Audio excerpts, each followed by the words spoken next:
Nanti menanyakan beberapa hal mengenai situasi Bang. Hari ini saya tegaskan Budiman itu bukan aktivis 98, bukan pejuang reformasi, melainkan pelacur reformasi. Sepakat? Kenapa? Karena dia bukan berbicara mengenai nilai, bukan berbicara mengenai kepentingan rakyat, tapi dia berbicara mengenai kepentingan pribadi. Bukan begitu Bung Budiman?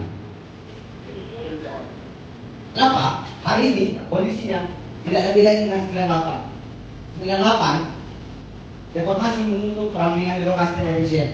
Tapi hari ini kita bayangkan ada penambahan menteri dari periode sebelumnya per hari, termasuk Bang Budiman menambah peran menteri di dalam pemborosan anggaran.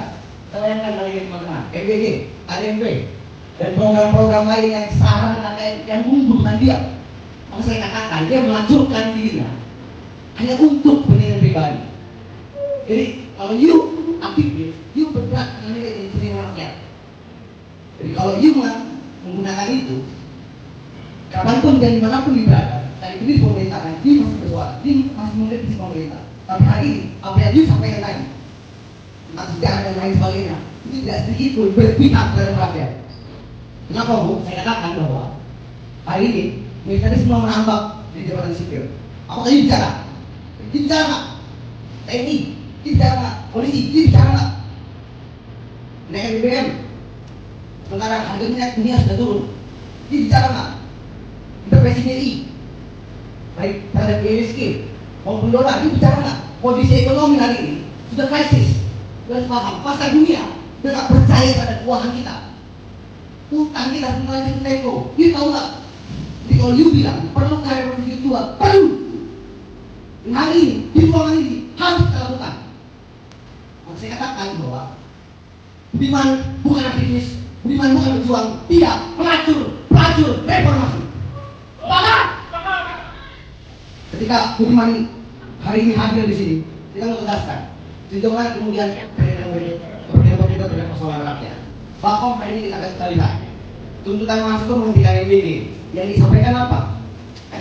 Kami akan menghemat. Mereka bilang bahwa MBG tidak bisa dihentikan karena itu dari politik. 19 juta lapangan pekerjaan janji politik Budiman. Apa saya sampaikan itu? Pakar Budiman betul. Nanti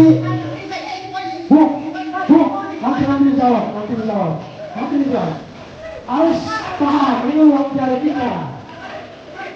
Nanti dijawab. Tenang aja, Bu. Tenang aja. Oke, silakan bertanya. Yang menikmati kekayaan ekonomi rakyat Indonesia itu bukan rakyat Indonesia. Elit yang tadi bilang Budiman. Yang pertama, yang kedua. Pertanyaan saya, sejauh mana kerja kami sudah lihat di 98 untuk ini. Yang kedua, kita dari kemungkinan. Pertanyaannya adalah apa yang dilakukan oleh institusi di sini? Harusnya ibu ada di sini baru.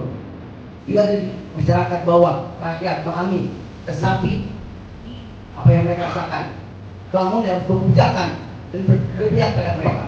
Jadi apa yang dilakukan bagaimana yang bukan berpikir hari ini?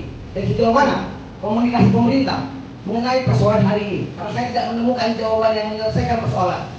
Semua selalu beralibi mengaburkan bakat dan selalu berpihak bukan terhadap rakyat. Terima kasih. Ketika keberpihakan kepada sumber daya kita dipersembahkan kepada kebijakan satu pintu ekspor, karena selama 34 tahun ada 15.000 triliun dipakai pesta pora oleh para konglomerat hitam dan para eksportir importir, kira-kira itu keberpihakan pada rakyat atau tidak? Tidak. Harus paham ada sawit turun karena itu. Gitu nggak? Apa? Ada sawit turun karena itu petani lokal. Terus? Lalu perbedaan dari mana petaninya kalau ada sawit petani lokal turun? Ada PMP? Ya, saya PMP. Saya kebetulan bahasa Injil waktu di penjara. Dari mulai kitab Kejadian sampai kitab Wahyu. Injilnya Injil Katolik lagi. Sebentar. Iya,